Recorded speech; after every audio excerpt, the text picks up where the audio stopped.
Jean, chapitre 1. Au commencement était la parole, et la parole était avec Dieu, et la parole était Dieu. Elle était au commencement avec Dieu, toutes choses ont été faites par elle, et rien de ce qui a été fait n'a été fait sans elle. En elle était la vie, et la vie était la lumière des hommes. La lumière luit dans les ténèbres, et les ténèbres ne l'ont point reçue.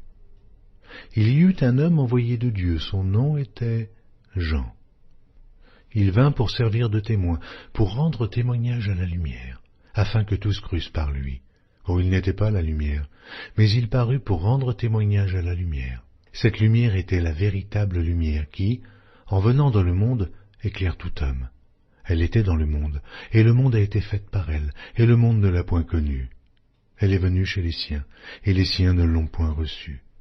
Mais à tous ceux qui l'ont reçue, à ceux qui croient en son nom, elle a donné le pouvoir de devenir enfants de Dieu, lesquels sont nés non du sang, ni de la volonté de la chair, ni de la volonté de l'homme, mais de Dieu.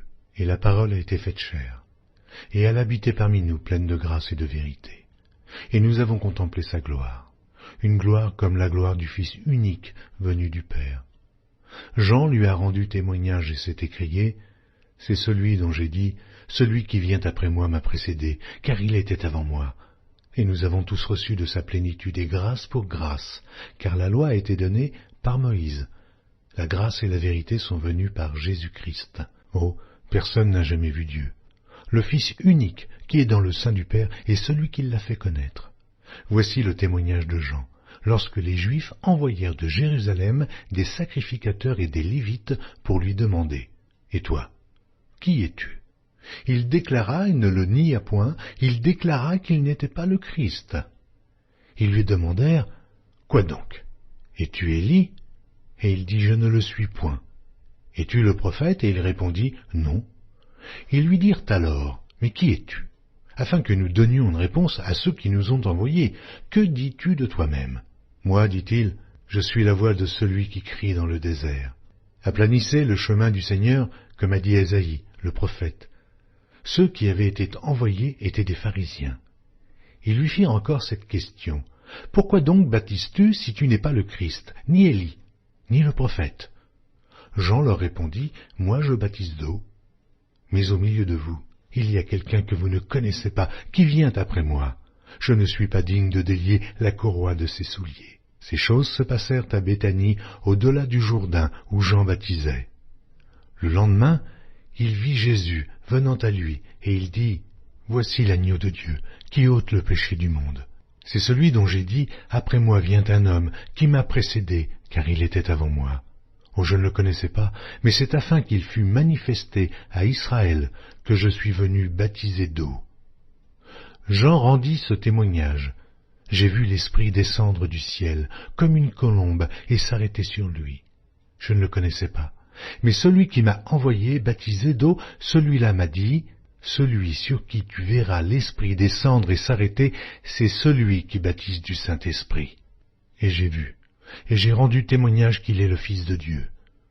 Le lendemain, Jean était encore là, avec 2 de ses disciples, et, ayant regardé Jésus qui passait, il dit, « Voilà l'agneau de Dieu. » Les 2 disciples l'entendirent prononcer ces paroles, et ils suivirent Jésus. Jésus se retourna, et voyant qu'ils le suivaient, il leur dit, « Que cherchez-vous » Ils lui répondirent, « Rabbi » ce qui signifie « Maître » où demeures-tu ? Venez, leur dit-il, et voyez. Ils allèrent, et ils virent où il demeurait, et ils restèrent auprès de lui ce jour-là, c'était environ la 10e heure. André, frère de Simon-Pierre, était l'un des 2 qui avait entendu les paroles de Jean et qui avait suivi Jésus. Ce fut lui qui rencontra le premier son frère, Simon, et il lui dit, « Nous avons trouvé le Messie » ce qui signifie Christ. Et il le conduisit vers Jésus. Jésus, l'ayant regardé, dit, « Tu es Simon, fils de Jonas.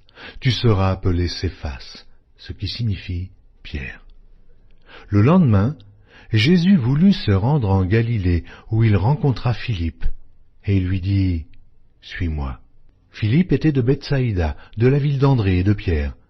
Philippe rencontra Nathanaël et lui dit, « Nous avons trouvé celui de qui Moïse a écrit dans la loi et dont les prophètes ont parlé, Jésus de Nazareth, fils de Joseph.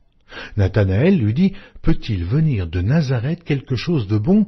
Philippe lui répondit, viens et vois. Jésus, voyant venir à lui Nathanaël, dit de lui, voici vraiment un Israélite, dans lequel il n'y a point de fraude. D'où me connais-tu? Lui dit Nathanaël. Jésus lui répondit, avant que Philippe t'appelât quand tu étais sous le figuier, je t'ai vu. Nathanaël répondit et lui dit, Rabbi, tu es le Fils de Dieu, tu es le roi d'Israël. Jésus lui répondit, parce que je t'ai dit que je t'ai vu sous le figuier, tu crois? Tu verras de plus grandes choses que celles-ci. Et il lui dit, en vérité, vous verrez désormais le ciel ouvert et les anges de Dieu monter et descendre sur le Fils de l'homme.